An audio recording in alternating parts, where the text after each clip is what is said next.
is related to land pressure. You report many cases here that of murder. There are very many cases of murder in this county. You also report cases of killing of older persons in the name of or they are engaged in witchcraft. The reality is that it is not about witchcraft. Witchcraft is the excuse. The real truth is that younger people are eliminating their elders so that they can quickly inherit land because of the pressure of land. So land is a big contributing factor insofar as murder is concerned here, and all these killings that are done in the name of witchcraft are at the end of the day related to land issues. This is a conversation we must continue having with the lands ministry to see how best succession can be expedited. But I tell you, without fear of contradiction, the solution to land issue in Kisii is to have land consolidation, because the fragmentation of land has created pressure. And if there is a county that is threatened to be a slum, if we don't do anything in another 20 or 30 years, is here. And we thank God for the housing project. We need to support this county heavily to make sure that the housing project can progress. That's why in our ministry, we are working together to relocate our prisons, which is in town, so that a major housing project can be done there and becomes a model to show the residents of this county what the future should look like, and to encourage people to live together and then allow the rest of the land, like it happens in many parts of the world, especially in Europe and other places which are highly populated. They are only able to feed themselves because they have done land consolidation.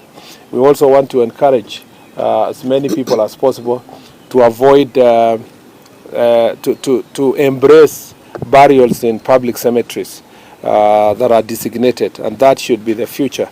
Otherwise, the pressure that is in land is, sometimes even people are unable to bury their loved ones, and it creates pressure and fights and killings among citizens. So that is one. Number two, we have a problem in this county also of, I don't know how to put it properly, but it is misuse of border sector. There is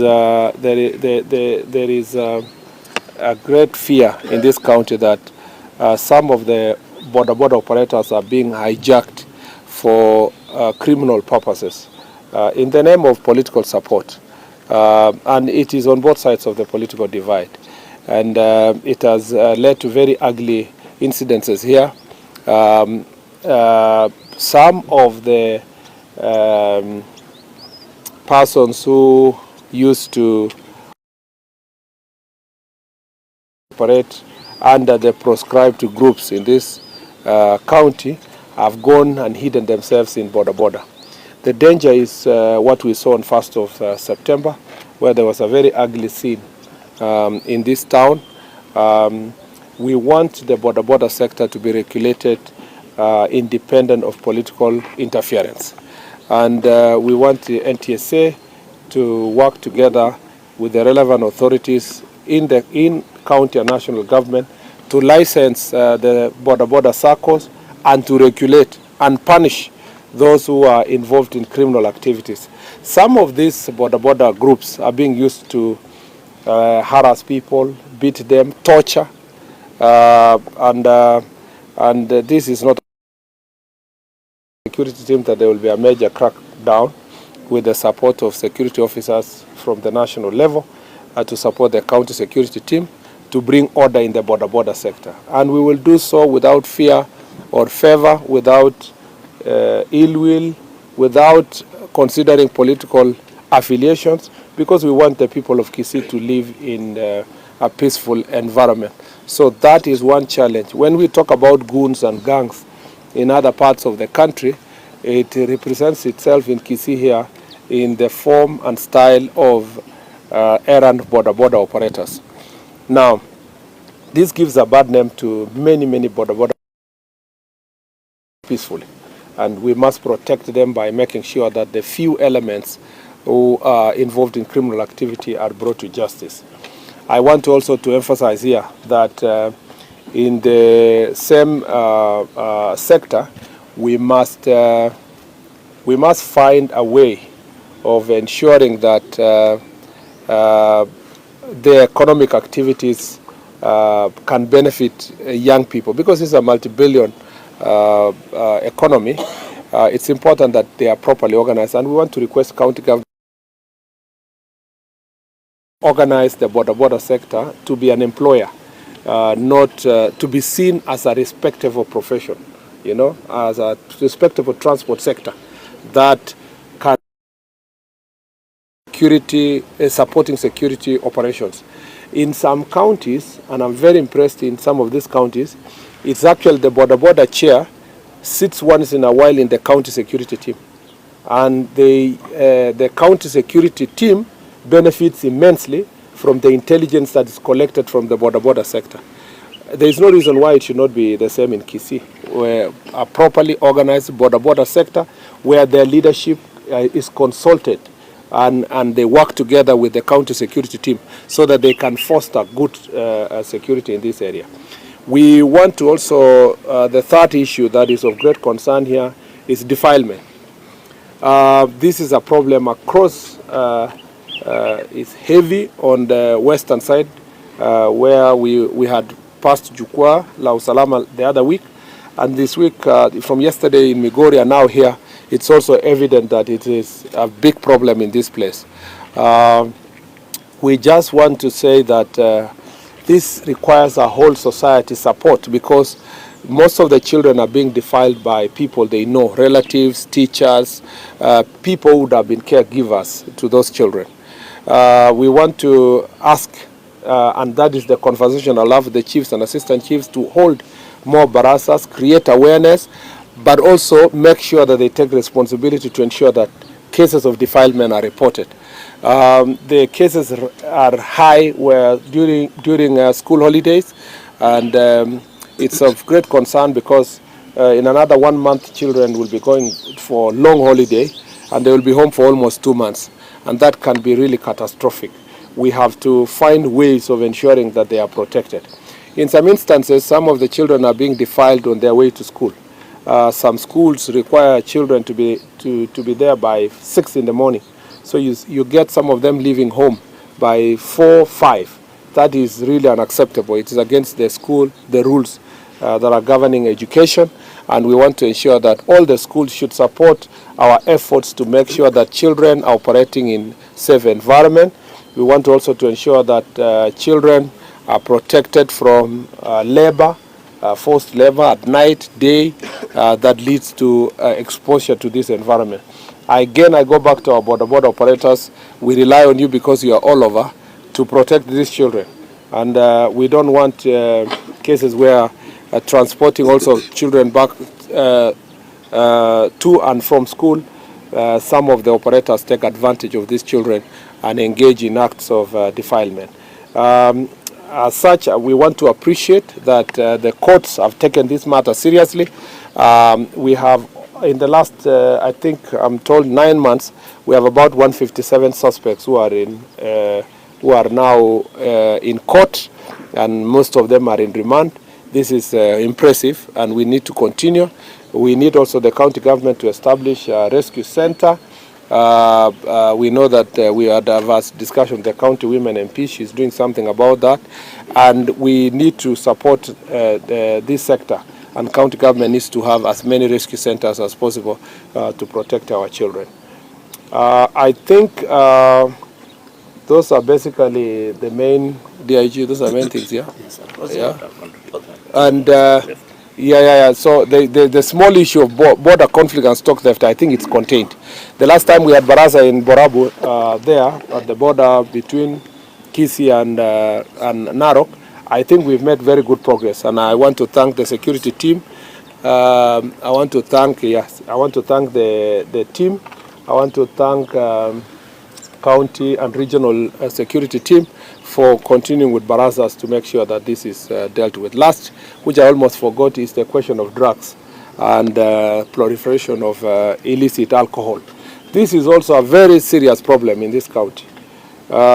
We have been briefed accordingly. There are few notorious drug traffickers here, and we have a plan. You will be reading in the news. Okay, you will be reporting in the news. We have a plan to deal with them. Particularly, there is a particular notorious gentleman here who is, I don't think the right word is a gentleman, it's a man. There is a notorious guy who operates from Migori to this town, to Malindi, and he has a particular network we have established, working with some lady and so forth. I don't want to divulge more information.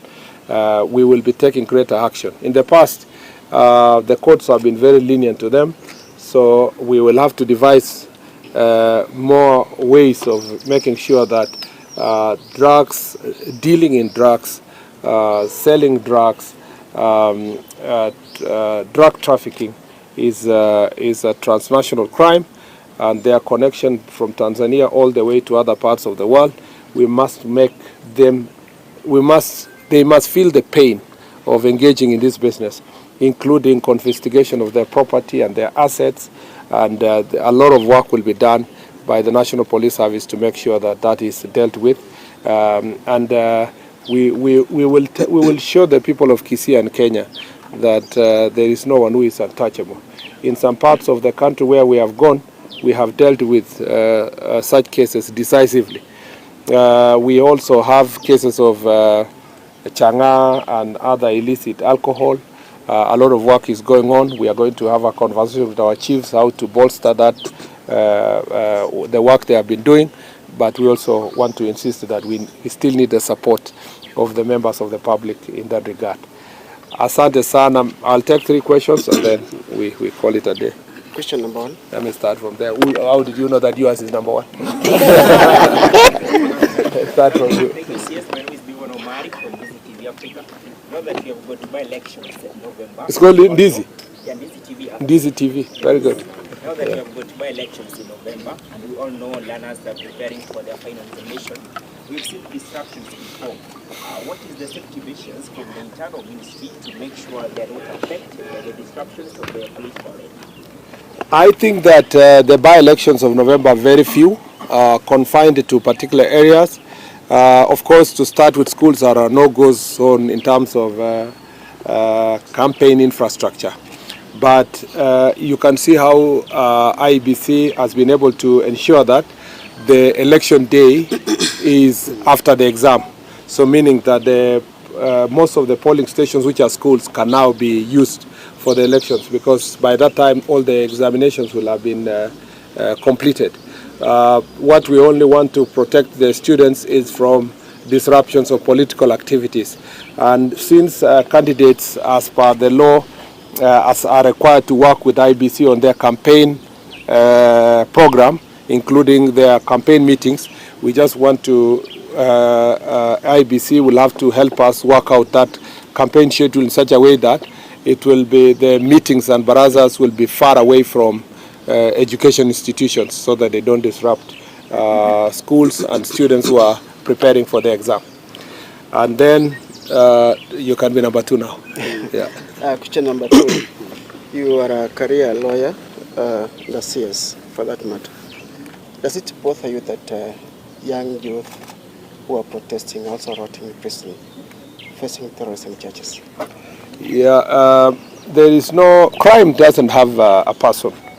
It doesn't have age, it doesn't have tribe, it doesn't have career. What we do, and we want to insist the National Police Service to do, is not to look at the age of the person who has committed the crime, but to charge them for what they have done.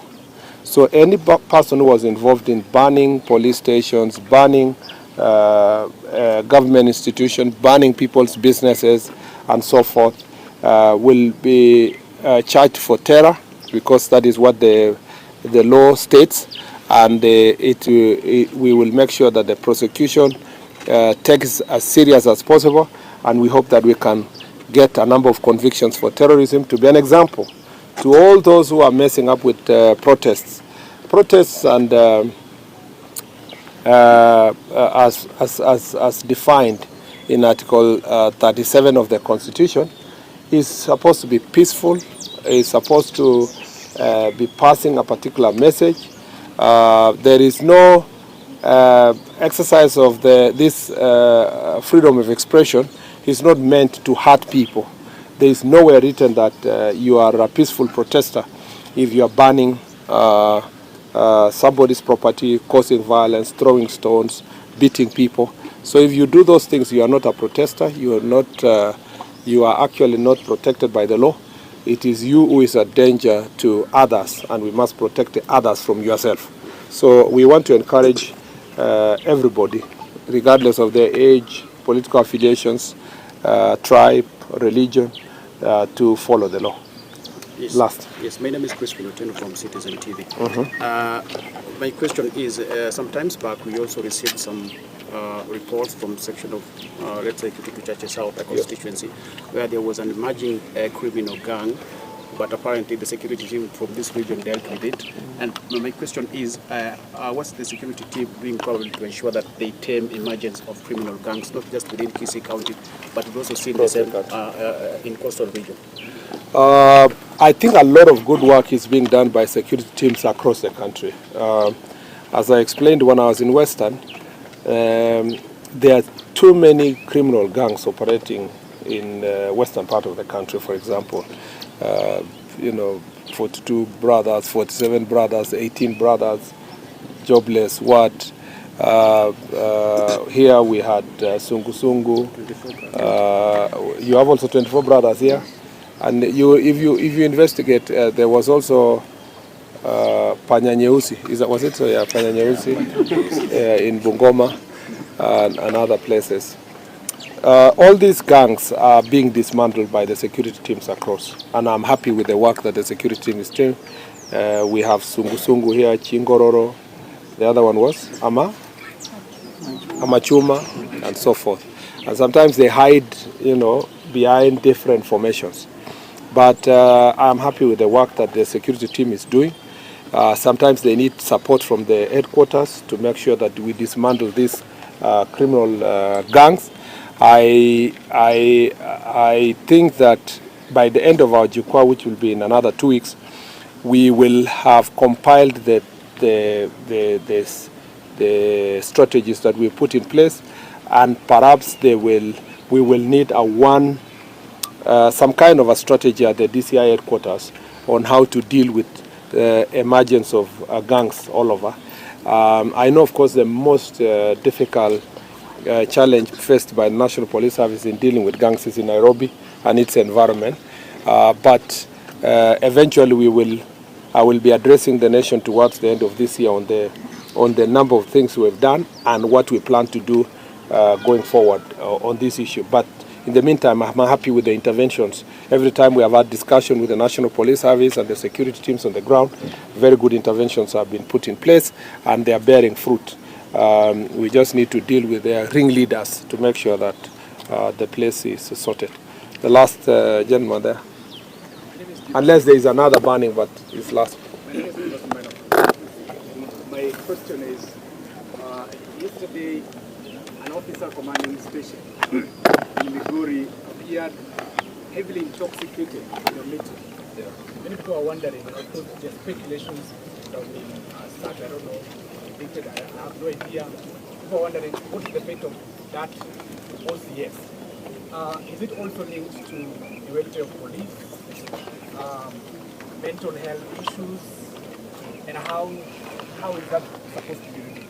Well, it was unfortunate that the OCS came to the meeting yesterday drunk. I don't think that is very normal for someone to come all the way from Timaru all to the headquarters for a discussion with the Cabinet Secretary and Inspector General of Police and come drunk and sit in front. It is not normal. So it means there must be some problem with the officer, and as I have announced many times, the procedure is to first assess the mental health of the officer. to do the necessary medical tests, and then of course follow on the history of the officer. Some cases are just indiscipline. Yeah, it may not have reached a level of addiction. Where it's in discipline, the disciplinary procedures will take place. The assessment is currently ongoing. The officer was taken for tests in the hospital, and if it's a mental health problem, it will be handled also as a mental health challenge. Of course, that requires some level of reorganization to ensure that the officer cannot, to get another officer to do the commanding work, and maybe redeployment of that officer after rehabilitation to perform other responsibilities. But we have, the National Police Service puts a human face to these issues. But this is not an excuse for police officers to come to work drunk. This is only if we establish that the officer has reached a stage where it's a mental health problem. But if it was just, drunk for the sake of it, for whatever reasons, then of course the disciplinary processes will take effect, and the relevant disciplinary measures will be taken by the National Police Service, which exercises independent authority on disciplinary issues. And unfortunately, the Office of the Cabinet Secretary does not have powers to discipline a police officer, and it's for good reason. The procedure will be followed accordingly as per the law. Thank you, sir. Asanteni sana. God bless. Thanks. Haya.